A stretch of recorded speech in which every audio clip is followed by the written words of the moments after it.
తీసుకొని ముద్దు పెట్టించుకుంటారు ఆయన చేత అని అడిగాడు. పొద్దున వచ్చి పేపర్లకి ఇలా మాట్లాడారు, బోడు ముద్ద చేపించుకుంటారని అడిగాడు ఒక ఆయన.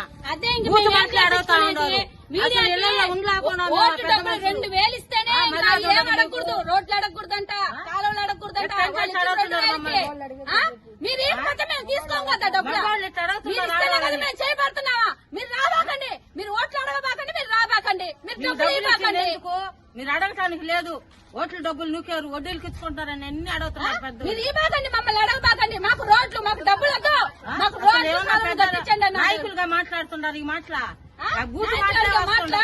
ఆడగన్నారు ఈడగన్నారని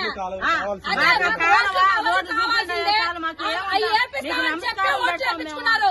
ఆ నాయకులు ఎవరు వచ్చి మా ముందుకు వచ్చి ఒక రోజు మాట్లాడండి. అది మాకు ఆశ లేదు, ఏది చేయరు, ఇన్నేళ్లు బట్టి చేయని వాళ్ళు ఇప్పుడు చేస్తారు. ఇంత మరీ కక్షలు పెట్టుకొని కాబట్టి దయచేసి ఉన్నతాధికారులే మాకు ఏదో ఒక న్యాయం చేయాలా. దయచేసి మమ్మల్ని మా బాధను అర్థం చేసుకొని చేస్తారు మాకు ఖచ్చితంగా. ఎన్నిసార్లు ఏం చెప్పినా కూడా చెప్పాం మేము ఆమెకి, అమ్మా ఇది మా పరిస్థితులు, వచ్చింది ఈదికి చూసింది కాలంలో నేనున్నాను మీకు అనింది. మేమేం ఏమనలే, మేమేం ఎవరికెవరికో పోయి చెప్పుకోవాలి. మా కళ్యాణ్ సార్కి మా వాళ్ళకే చెప్పుకుంది, మా సార్కైనా మేము ఇదే చెప్పుకుంది మాకు కాలువలే కావాలని. ఇప్పుడు మేము అడ్డుపడింది ఎందుకు? ఆ నీళ్లు ఇటు వచ్చేస్తాయి, ఆ మయాగలంతా ఇటు మునిగిపోద్ది, శివాలయంలో నీళ్ళన్నీ కూడా ఇటు వస్తాయి.